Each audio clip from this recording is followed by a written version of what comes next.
Chers téléspectateurs, merci de nous retrouver. Nous recevons sur ce plateau des jeunes entrepreneurs, des success stories, des startups, mais aussi des coachs. Éric Patrick Meillot, encadreur des jeunes à travers l'Afrique, un leader d'impact qu'on ne présente plus. C'est notre invité Believe in Africa. On se retrouve tout de suite après la pub. Félicitations! Vous gagnez 1000 francs de crédit gratuit pour votre premier dépôt du mois. Yellow, oui c'est bon, à toi de jouer. Yellow, à toi de jouer. Parce qu'on sait que tes rêves ne veulent plus attendre.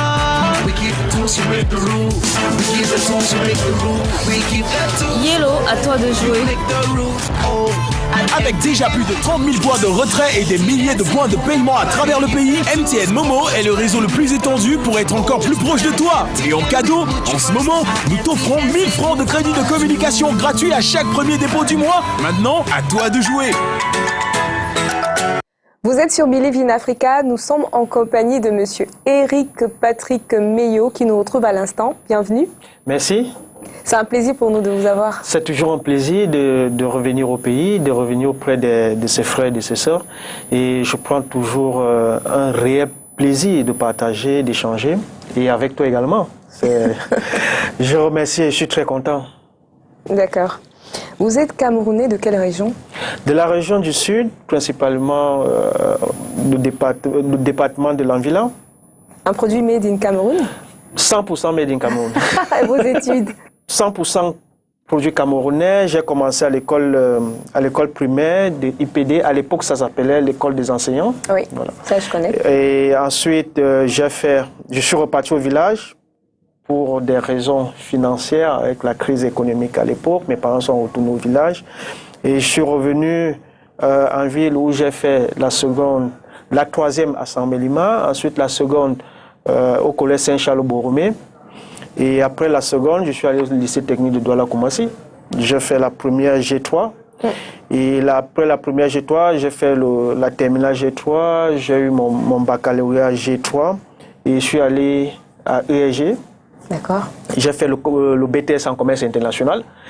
J'ai obtenu mon BTS en 2006. Et ensuite, j'ai passé, je crois, 2 années creuses. Des années blanches pour des raisons financières, mais je n'ai pas baissé les bras. Je suis retourné à l'école, j'ai fait le master à l'INSET et j'ai encore connu une période creuse parce que c'était des raisons professionnelles. Je voyageais beaucoup, on va revenir là-dessus. Et quelques temps après, je me suis lancé sur le MBA à l'ESSEC et où j'ai opté pour un MBA en finance, tout simplement parce que j'avais déjà une expérience sur le domaine du commercial et du marketing, donc il fallait diversifier par rapport à mes ambitions professionnelles. J'ai décidé d'aller faire le MBA à l'ESSEC. Vous êtes un professionnel des ventes en marketing avec une expérience transcontinentale et multiculturelle. Vous avez une belle expérience dans le développement de la clientèle, la gestion des grands comptes, la commercialisation, autant pour moi, au détail, la gestion de la marque, un parcours professionnel impressionnant. Vous êtes passé par Chococam, vous étiez trade marketing. Vous étiez chez Nestlé comme Channel Category Sales Development, c'est ça? C'est ça. Vous avez passé 3 années également chez Colgate-Palmolive. Oui. Vous étiez Sales Marketing Zone Manager chez Bell, c'était dans l'agroalimentaire. Vous étiez aussi Business Country Manager chez Danone, Early Life Nutrition. Et aujourd'hui, vous êtes un homme entrepreneur. Oui. Il faut avouer que c'est... En fait, c'est pas moi qui le dis. Je pense que j'ai eu une chance énorme. Pas une chance dans le sens direct, mais je pense que mon parcours est atypique. Parce que à 13 ans d'expérience, j'ai parcouru les plus grandes multinationales et les plus anciennes également, qui font référence dans les entreprises installées à l'Afrique. Et c'est toujours une grâce que je rends au Seigneur par rapport à ce parcours-là. Amazing. Et aussi l'entrepreneuriat, oui, parce qu'à un moment donné, ayant fait le tour du monde, j'ai beaucoup voyagé, je suis allé en Europe, en Amérique. À un moment donné, je me suis posé la question, ayant connu... Pourquoi ne pas me mettre à mon compte? Pourquoi ne pas retourner ce que j'ai reçu? Parce que c'est ça, il y a certains qui se mettent à leur compte tout simplement parce qu'ils veulent gagner plus, peut-être pour d'autres ambitions. Ouais, c'est d'autres motivations. Mais pour moi, c'est de se dire, l'existence que j'ai connue, mon enfance, ça n'a pas été facile. Et j'ai eu cette chance-là dans la vie.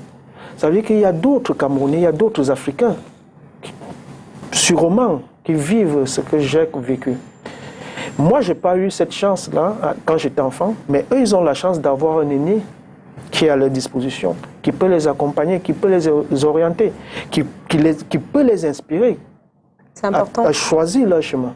Et c'est pour ça que je me suis lancé dans l'entrepreneuriat, parce que je ne pouvais pas le faire en tant qu'employé. Parce que tu es contraint, tu dois respecter les procédures de l'entreprise. Il y a certaines choses que tu ne peux pas faire. Absolument. Par contre, quand tu as ton propre compte, tu as la latitude, tu as la possibilité de faire ce que tu veux faire. Et là, j'ai l'opportunité, j'ai l'occasion, j'ai toutes les possibilités de faire ce que je veux faire à l'endroit des jeunes, à l'endroit des Africains. Parlez-nous de Market Insight International. Alors, Market Insight International, j'ai créé ce cabinet en 2016 qui s'occupe de la formation, de l'accompagnement des personnes et des organisations.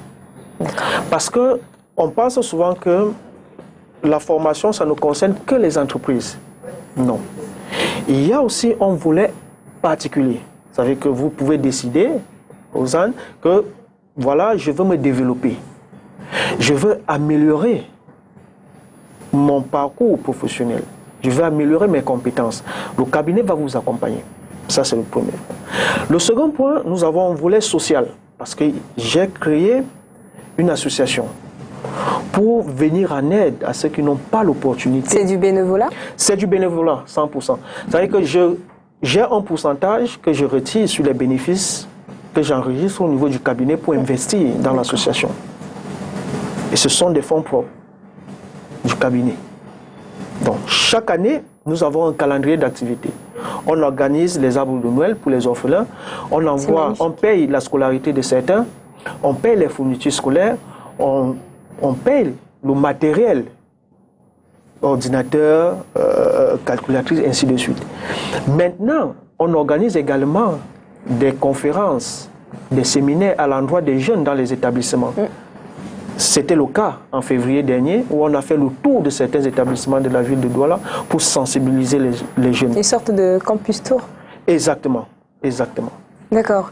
Alors, s'il fallait partager avec les téléspectateurs une belle expérience professionnelle à votre actif le long de votre carrière, vous direz quoi? Une belle expérience. J'ai connu des expériences. La plus belle, je dirais en 2013. En 2013, quand j'étais chez Colgate-Palmolive, je venais à peine d'intégrer l'entreprise. Et j'ai participé à une compétition mondiale où il fallait représenter Colgate Cameroun. Et cette compétition mondiale, je l'ai gagnée. Waouh! Donc, le drapeau... Quand même. Oui. C'était... il y avait toutes les entités de Colgate au monde. Et chaque année, vous devez soumissionner, vous présenter des projets. Si tu as une idée, si tu as un projet que tu as mis en place et qui a impacté la vie de l'entreprise et la vie des sociétés. Donc, j'ai présenté ce projet-là, cette initiative, et ça a été sélectionné comme l'un des meilleurs projets au monde. Donc, je suis allé pour la première fois aux États-Unis, et ça m'a permis également d'être actionnaire de Colgate-Palmolive, puisque je suis actionnaire de Colgate-Palmolive, grâce à ce projet-là. Donc, pour dire, c'était une expérience exceptionnelle, unique, et ça m'a permis également de parler de l'Afrique, de parler du potentiel de l'Afrique et des talents africains. Cela fait 8 ans que vous êtes consultant and trainer chez John Calvin Maxwell, qui est un auteur, conférencier et pasteur américain très célèbre. Il a écrit de nombreux livres, principalement sur le leadership. Oui. John, il faut préciser que John C. Maxwell, c'est le numéro 1 mondial. Formation sur le leadership et le développement. C'est important la précision. Il forme en moyenne, il y a 2 conventions sur l'année où on forme en moyenne 4000 par session, donc 8000 à 10 000 personnes sur le leadership. Mais c'est quoi la différence entre un coach et un mentor? Alors, il faut savoir que c'est d'abord important de définir, de revenir sur Qui est le coach? C'est quoi le coaching? Le coaching, c'est un accompagnement. C'est quelqu'un qui vous accompagne à développer vos compétences et vous accompagne à trouver du potentiel, c'est-à-dire vous devez découvrir le potentiel qui est en vous. C'est quelqu'un qui vous ouvre l'esprit et c'est quelqu'un qui vous pousse à vous prendre en charge.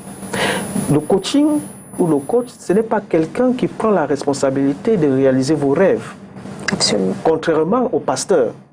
Le pasteur, lui, il dit, je vais prier pour toi, viens te confesser, je prends sur moi tes péchés. Ah ça? Oui. Carrément. Carrément. C'est pourquoi on a des gourous et on a des personnes qui faufilent dans le leadership, qui faufilent dans le développement personnel. Et malheureusement, ce n'est pas encore encadré dans nos pays. Parce qu'aujourd'hui, tout le monde se proclame coach. Tout le monde s'appelle coach, tout le monde fait dans le développement personnel parce qu'on a lu un ou deux ou trois bouquins, parce qu'on conseille. Et déjà, mais est-ce qu'on donne des licences? Est-ce qu'on donne des licences? Bien évidemment. En Europe, c'est encadré. C'est un métier qui est encadré, c'est un métier qui est reconnu. Aux États-Unis, c'est pareil. Aujourd'hui, moi, je donne des formations. J'ai mon matricule, j'ai mon certificat qui est reconnu par le gouvernement américain. D'accord. Aujourd'hui, je suis mentor de l'académie John Maxwell parce qu'il faut que les gens comprennent. Hier, par exemple, à la conférence de presse, un journaliste m'a posé la question, mais pourquoi John Maxwell? Pourquoi pas Tony Robbins ou quelqu'un d'autre? Je lui ai dit, mais c'est le seul qui a l'académie reconnue par le gouvernement américain. Tous les autres leaders n'ont pas d'académie. C'est le seul qui forme officiellement. Donc si je veux être meilleur, je vais suivre les pas des meilleurs. D'accord. Vous êtes coach, vous animez et organisez plusieurs ateliers, vous faites le tour, vous faites des tournées à travers l'Afrique. J'ai lu quelque part un thème qui a retenu mon attention. Comment pourrait-on influencer son résultat? Est-ce que c'est possible? C'est possible. L'influence, c'est quelque chose de très, très important. Et il faut savoir comment développer son influence. Il faut savoir que nous avons l'influence positive et l'influence négative. Absolument, oui. Et nous avons des exemples. On peut faire référence à Hitler, qui est un leader, mais qui a opté pour un leadership négatif. Un choix de leadership. C'est un choix de leadership. La question qu'on devrait se poser, c'est comment j'utilise mon influence? Est-ce que j'utilise mon influence pour apporter de la valeur ajoutée à la société? Est-ce que j'utilise mon influence pour développer ma communauté? Est-ce que j'utilise mon influence pour me développer, pour grandir? Ouais. C'est là où l'influence devient très importante. Et si vous n'avez pas l'influence pour réaliser, qui va vous permettre de réaliser vos résultats, les autres vont vous influencer. Et les autres vont vous détourner de votre résultat. Et cela nous ramène à l'hypothèse où on dit, il faut savoir dire non. Parce que quand tu ne sais pas dire non, on te détourne, on t'influence, on te soustrait de ta vocation. Il faut savoir s'arrêter, prendre du recul, se poser des bonnes questions. En tout cas, merci pour ces précieux conseils. On va marquer une pause, le temps pour nous aussi de partager ce qui se passe au-delà du Cameroun. C'est Africa Rising.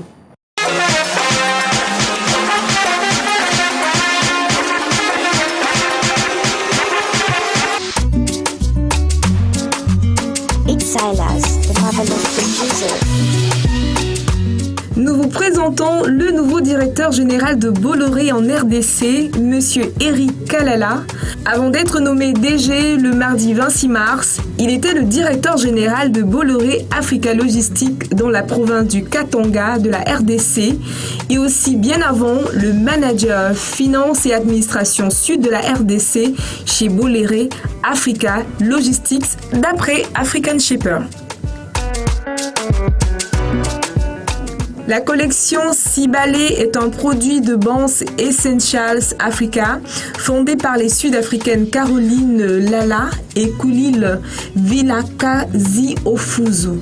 Né de la nécessité d'encourager nos enfants noirs à se sentir bien dans leur peau, les poupées sentent la vanille et ont des cheveux typiquement afro 4C qui permettront aux enfants noirs à prendre soin de leurs cheveux naturels dès leur plus jeune âge, tout en grandissant, en s'affirmant fiers d'être africains. En plus des poupées noires et albinos, la société vient de lancer une poupée avec du vitiligo. Au Kenya, Samuel Karumbo a inventé une voiture fonctionnant à l'énergie solaire et permettant aussi d'alimenter un foyer en éclairage intérieur. La voiture équipée de 2 places avec une capacité de parcourir près de 50 km par jour, initiative encouragée. Global Teacher Prize a décerné un montant d'$1 million à Peter Tabichi à Dubaï, un professeur de nationalité kenyane reconnu comme le meilleur enseignant du monde. Il donne 80% de son salaire pour subvenir aux besoins de ses élèves de l'école secondaire mixte Keriko du village de Mpwani à Nakuru, qui autrement ne pourrait pas se payer un uniforme ni des livres, d'après l'article BBC. Une Sud-Africaine, première femme promoteur de boxe dans le pays, Bali Zanti, a fondé et dirige Showtime Boxing Promotions, une entreprise basée à Johannesburg et spécialisée dans l'organisation et la promotion de la boxe féminine et masculine. Elle a encadré et produit plus de 20 champions d'Afrique du Sud et du monde, notamment Noni Tengue, première sud-africaine à avoir été championne du monde de boxe et les championnes d'Afrique du Sud, d'après African Shippers.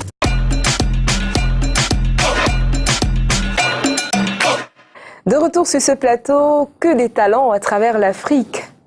C'est incroyable, tous ces talents, tous ces jeunes qui se démarquent au jour le jour. L'Afrique, quand vous prenez par exemple le dernier rapport, c'est une étude qui a été menée par le cabinet Mazars sur l'Afrique qui a été présentée lors du dernier forum économique africain. Ils ont dit dans ce rapport que l'Afrique représente le berceau des futurs leaders du monde. Ça, c'est clair. Et on sait que d'ici 2050, la jeunesse africaine sera plus importante que tous les jeunes de par les différents continents. Ça veut dire quoi? Ça veut dire que si un jeune aujourd'hui, 2050, c'est pas loin, c'est dans 30 ans. C'est demain. C'est demain. Donc si un jeune ne prend pas aujourd'hui la responsabilité de se démarquer, la responsabilité de se former, la responsabilité d'aller conquérir le monde,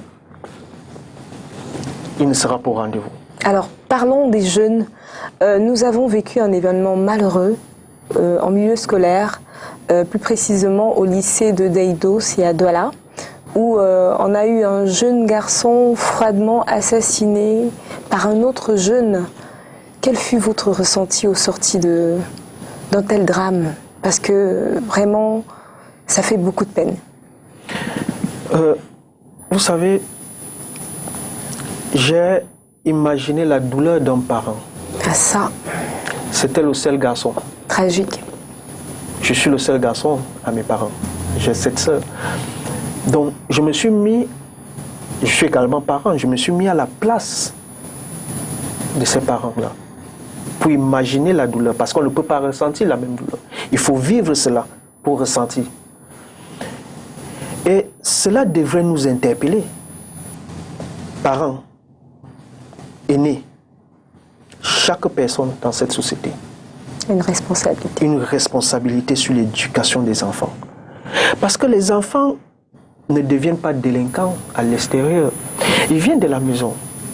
Quand l'enfant sort le matin, il rentre à 22h, 23h. Il va se coucher, on ne pose pas la question, tu étais où? Tu fréquentes qui? Qu'est-ce que tu fais? Est-ce que tu as fait des devoirs? Si on ne vérifie pas les compagnies de l'enfant, si on ne vérifie pas si l'enfant fait effectivement... Même ses effets personnels. Même ses effets personnels. Ouais. Quand l'enfant rentre de l'école, il faut fouiller son sac pour savoir. En quelques minutes, tu peux du moins de déterminer... temps en temps. Du moins de temps en temps. Oui, tu peux déterminer si l'enfant va à l'école ou pas, si l'enfant suit les cours. Ouais. Et ça, on doit le faire. Chaque parent a cette responsabilité-là. Avant de dire que le gouvernement... C'est vrai que le gouvernement, dans ses missions régaliennes, d'assurer la sécurité, oui, c'est bien vrai.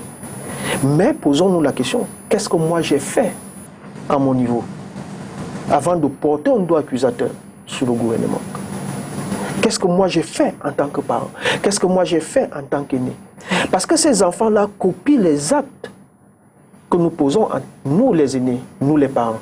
L'enfant n'imagine pas. Il voit ce que tu fais à la maison et il reproduit cela. On devrait faire un peu plus attention, être là pour ces enfants. Très attention. Ouais. Les parents, il y a certains qui abandonnent l'éducation des enfants à Internet, qui abandonnent l'éducation des enfants à la télévision, Facebook, ainsi de suite. Non. Ce n'est pas parce que tu as les moyens d'offrir la connexion Internet, d'offrir le câble à l'enfant que tu estimes que tu as accompli ton devoir de parent. Et l'éducation aussi à la bonne, hein? À la femme de ménage.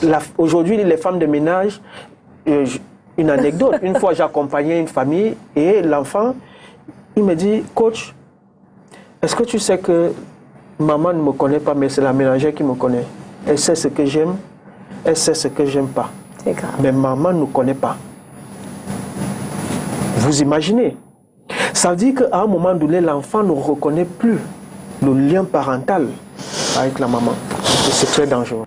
Vous avez, le 30 mars dernier, au Palais des Sports à Yaoundé, réuni plus de 4000 jeunes venant des 10 régions du Cameroun avec pour thème « Ensemble pour la transformation de notre pays ». Très intéressant.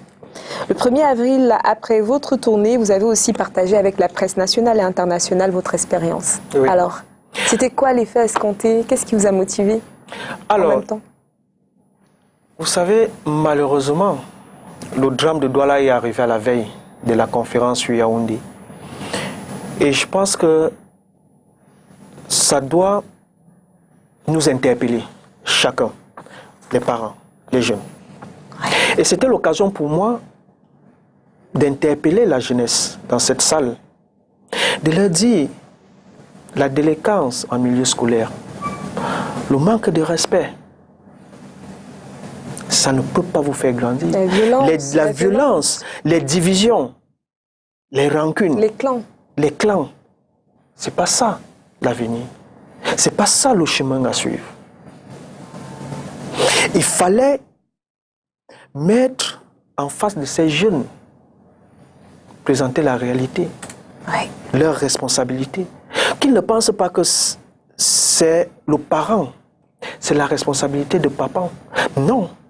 Je pose un acte et j'assume les conséquences. Je pose un acte, je suis responsable de ce qui va arriver. Ce n'est pas mon père, ce n'est pas ma mère. Que tu sois en 6e, 5e, 4e, coup moyen 2, nous sommes responsables. Et il fallait insister là-dessus pour qu'ils comprennent qu'ils sont responsables de leurs actes. Ils sont responsables de l'avenir et de leur futur. C'était le premier point. Le deuxième point, par rapport aux journalistes, il fallait que je parle à la presse de l'expérience que j'ai eue et qu'est-ce que je fais de cette expérience-là. Comment je vais transmettre ce que j'ai reçu gratuitement, parce que je l'ai reçu gratuitement. Je dois transmettre ces connaissances-là aux jeunes. Aujourd'hui, on traverse une situation difficile au Cameroun depuis des années. Nous avons des crises à gauche, à droite. Mais qu'est-ce qui est à l'origine de ça? C'est l'individualisme. C'est l'individualisme. C'est parce que chacun... Le vivre ensemble. Il n'y a plus le vivre ensemble. Les gens refusent. On veut tout contrôler. On veut faire seul. On veut être le seul ministre. On veut être le seul directeur général. On veut être celui qui a la voiture dans le... On veut être le point central. Or, c'est pas ça qui va nous permettre de grandir. C'est pas ça qui va nous permettre d'atteindre l'émergence. Si nous ne transformons pas les mentalités, si on ne transforme pas la culture actuelle, par le vivre ensemble, par le travail en équipe, par la solidarité, par le partage, c'est ça qui va nous permettre d'évoluer. Alors, un échec enregistré le long de votre carrière? Un assez pertinent, qui m'a marqué. Oui. Alors, je prendrai l'échec du le recrutement. J'ai passé des entretiens à l'époque, quand j'étais encore chez Tchekenis, je crois en 2008, j'ai passé des entretiens chez Air France. Alors, à l'époque, Air France cherchait un agent commercial de liaison. Et j'avais déposé un dossier. C'était pour le Cameroun? C'était pour le Cameroun. Okay. j'avais déposé un dossier et on m'a convoqué. J'ai passé la première partie, la deuxième partie et la troisième partie. Alors, la quatrième partie, nous sommes restés 2. Un matin, mon téléphone sonne. On m'appelle, on dit voilà, monsieur Meyo Patrick, le directeur souhaite vous rencontrer. C'était en français. Alors, je vais à Bonanjo, à l'époque, c'était encore en face de la Société Générale. Et le monsieur me reçoit, j'arrive, il me dit, monsieur Meyo, vous êtes le meilleur candidat. Vous avez tout ce qu'il faut pour ce poste. Mais je ne peux pas vous recruter. Ah ça? Je ne peux pas vous recruter. Donc on vous dit ça en face. Parce qu'il y a certains recruteurs, vous ne savez même pas si votre dossier aboutit, quelles sont les raisons. Mais ce monsieur, il a pris la peine de m'appeler et d'échanger avec moi. Et il m'a donné la raison. Il m'a dit, voilà, je ne peux pas vous recruter parce que vous n'avez pas une expérience d'une multinationale. Et moi, je travaille chez Tchekenis. Il m'a dit, si vous avez seulement fait 1 mois de stage dans une multinationale, j'allais vous recruter parce que vous êtes le meilleur. Mais je suis contraint de prendre quelqu'un d'autre. Et je dois rappeler que je gagnais 57 000 à l'époque chez Tchekenis. Wow. Le salaire qu'on proposait, c'était, je pense, 450 000 ou 500 000. Oui, c'était entre 450 et 500 000. Donc, vous voyez la différence. L'écart est énorme. L'écart est énorme. Donc, tu vois le gâteau partir devant toi. Ça m'a marqué. Ça m'a blessé. Et qu'est-ce que vous avez fait? Dans mon orgueil, je me suis dit, à compter d'aujourd'hui, quand je suis sorti du bureau de ce monsieur, j'ai dit, je vais travailler dans une multinationale. J'avais le BTS. La première action, je suis allé m'inscrire en licence parce que je me suis dit, pour intégrer une multinationale, qu'est-ce qu'il faut faire? Il faut un package. Il faut un certain niveau. Je suis allé m'inscrire à ISMA en licence, en cours du soir. Et j'ai commencé à faire des économies. Je dois avouer que quand je commençais, je ne savais pas comment j'allais payer la pension. Mais c'était un challenge. Ouais. Parce que j'avais cette détermination-là. En fait. Il fallait que je le fasse, parce que je venais de rater une opportunité.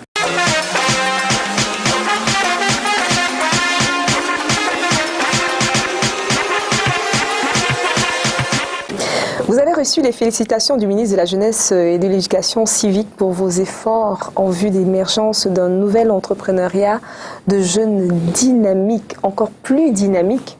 Donc j'ai quand même une question que j'ai envie de poser. Vous connaissez le phénomène de fuite de cerveau, qui est très grave, qui prend de l'ampleur. Ouais. Comment retenir ces jeunes ou motiver ces jeunes à revenir s'investir au pays? Alors, c'est quoi pour vous la formule ou la solution d'accompagnement local? Pour qu'un jeune reste en Afrique, reste au Cameroun, il faut que ce jeune-là soit d'abord passionné par le pays. Il faut que ce jeune-là soit patriotique. Je prends toujours mon cas. J'ai eu l'opportunité d'avoir la nationalité américaine en 2013, quand j'ai été récompensé. Mais j'ai refusé. Je ne sais pas combien de personnes peuvent le faire. Ouais. J'ai décidé, parce que je me disais, mais pourquoi ils veulent que j'aille là-bas? Parce que je suis meilleur. Alors que l'Afrique a besoin de ses enfants. Donc, si cet amour du pays, c'est d'abord les parents qui doivent transmettre cela aux enfants. Il faut aimer ton pays. Il faut être fier d'être Camerounais. Il faut être fier d'être africain. Il faut avoir le patriotisme. Les parents, c'est eux d'abord la cause de la fuite des cerveaux. Parce que dès qu'un enfant grandit, en France, au Canada, et après, il épouse la culture de ce pays-là et ça devient difficile parce qu'il est déconnecté des réalités du terrain. Je vais vous rappeler, quand j'obtiens mon bac, mon papa travaillait à la Chococam. Et lorsqu'on la Chococam met en place le processus de compression, mon papa reçoit un peu d'argent. Qu'est-ce qu'il fait? Il dit, Patrick, dès que tu as le bac, je t'envoie en France. J'ai refusé. Je suis entré en conflit avec mon papa. Il a commencé à faire les dossiers sans me dire, et j'ai refusé. Il a dit, je ne vais pas en France. Je vais fréquenter au Cameroun. Ça, c'est la première chose.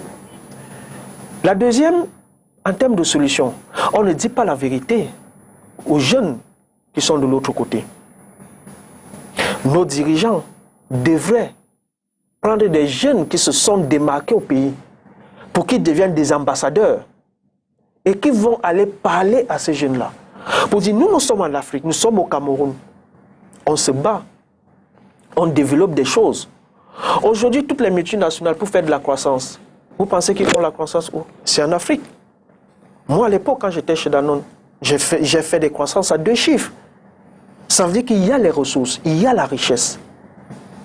Donc, il faut trouver des mécanismes d'inspiration. Il faut trouver des mécanismes d'incitation pour que ces jeunes-là reviennent. Un jeune qui est en France, qui gagne ses 100 euros, 200 euros, il ne va pas se lever un matin, revenir en Afrique, ce n'est pas possible. Ce n'est pas possible. Mais il faut démontrer qu'ils peuvent revenir en Afrique et mettre en place un système, un business. Aujourd'hui, on n'a pas de carnaval. On n'a pas de mécanisme qui permet à un jeune de quitter la France, de venir au Cameroun et le lendemain de créer son entreprise et commencer à travailler. Ce n'est pas possible. Donc il faut créer ces liens-là pour sensibiliser, avoir des modèles qui vont inciter les autres à venir. Et que nos dirigeants communiquent également sur les réalités du terrain. Parce que ces frères qu'on rencontre généralement là-bas, ils ont une perception du pays. Quelqu'un a quitté le Cameroun quand il avait 10 ans, il a 25 ans, il est revenu peut-être 2 ou 3, 4 fois. Il ne peut pas me parler du Cameroun, il ne peut pas me parler de l'entrepreneuriat au Cameroun, pas du tout. Donc il faut qu'on arrive à expliquer comment ça se fait. Comment le terrain, on dit souvent qu'on juge le maçon au pied du mur, donc on revient, on va sur le terrain, on dit voilà comment les choses se déroulent. En tout cas, on est en chemin. Quels conseils pouvez-vous donner à l'endroit de ces jeunes qui veulent se lancer dans l'entrepreneuriat? Il faut être patient dans la vie. Ne cherchez pas les raccourcis, ne cherchez pas l'argent facile. Soyez patient. À chaque moment, à chaque étape, mettez votre projet en place. Ne courez pas. Le deuxième point, c'est la discipline. Disciplinez votre vie. C'est très important. À tous les niveaux? À tous les niveaux, que ce soit personnel, professionnel. Si vous n'êtes pas discipliné, ça veut dire que si vous n'arrivez pas à respecter vos agendas, vous n'arrivez pas à respecter des rendez-vous, vous n'arrivez pas à respecter vos aînés, vous n'arrivez pas à respecter votre calendrier, vous ne pouvez pas vous en sortir. Troisième point, il faut travailler. Ce n'est que le travail. Moi, je dis souvent, vous avez un exemple. C'est le travail qui m'a mené là où je suis. C'est le travail qui m'a permis de grandir. C'est le travail qui m'a permis de quitter simple vendeur à directeur général. Je n'ai pas connu de coups de pouce. Et d'ailleurs, à chaque fois, je connais, une fois j'ai postulé chez MTN, j'avais sollicité le soutien d'un aîné. Ce dossier n'a jamais abouti. Et je connais comme ça. Donc, à chaque fois que je sollicite un aîné, le dossier n'aboutit pas. Et à un moment donné, j'ai pris la décision. Je compte sur mon travail. Je n'interviens plus. Personne ne m'apporte. Ce n'est que ma compétence. C'est sur ma compétence qu'on doit m'évaluer. Absolument. Et c'est cette compétence-là qui m'a permis de grandir, qui m'a permis d'évoluer. Voilà les 3 points sur lesquels j'incite, je demande à la jeunesse. La patience, le travail. La patience, le travail. C'est très important. Il faut être patient dans la vie. Il faut être discipliné. Avez-vous des projets? On est presque à la fin. Oui, j'ai des projets, bien évidemment, comme tout communautaire, comme tout être humain, comme tout leader, avec un rêve. Mon projet, c'est d'inspirer au maximum les Africains. Dans le cadre d'impacter les Africains. D'impacter. Dans le cadre de mon association, aujourd'hui, nous travaillons dans les écoles. On travaille avec les orphelinats. On travaille avec les associations.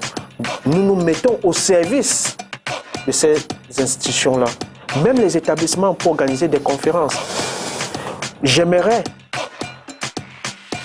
qu'à l'aube de mes 50, 60 ans, que je puisse regarder derrière, que je regarde, que je voie 1 million de Patrick, 1 million de personnes dont la vie a changé, qui sont devenus des leaders parce que j'ai transmis mon savoir. Et c'est ça mon rêve. Écoutez, merci infiniment pour votre temps. Merci d'être venu sur ce plateau. C'est toujours un plaisir d'avoir un jeune qui travaille jour et nuit, d'arrache-pied pour ces jeunes qui en ont besoin, bien sûr. Merci, j'espère que les jeunes vont s'inspirer, j'espère que les jeunes vont prendre conscience et c'est toujours un plaisir. Je serai toujours disponible quand il s'agit de la jeunesse, quand il s'agit de mon pays et quand il s'agit de l'avenir du continent africain. Bien des choses à faire. Merci. Bonne continuation. Merci beaucoup. Plus rapidement. Félicitations! Vous gagnez 1000 francs de crédit gratuit pour votre premier dépôt du mois. Yellow, oui c'est bon, à toi de jouer. Yellow, à toi de jouer. Parce qu'on sait que tes rêves ne veulent plus attendre. We keep the tools, you make the rules. We keep the tools, you make the rules. We keep the tools. Yellow, à toi de jouer. Make the rules. Oh. Avec déjà plus de 30 000 points de retrait et des milliers de points de paiement à travers le pays, MTN Momo est le réseau le plus étendu pour être encore plus proche de toi. Et en cadeau, en ce moment, nous t'offrons 1000 francs de crédit de communication gratuit à chaque premier dépôt du mois. Maintenant, à toi de jouer. Chers téléspectateurs, où que vous soyez, merci pour votre fidélité.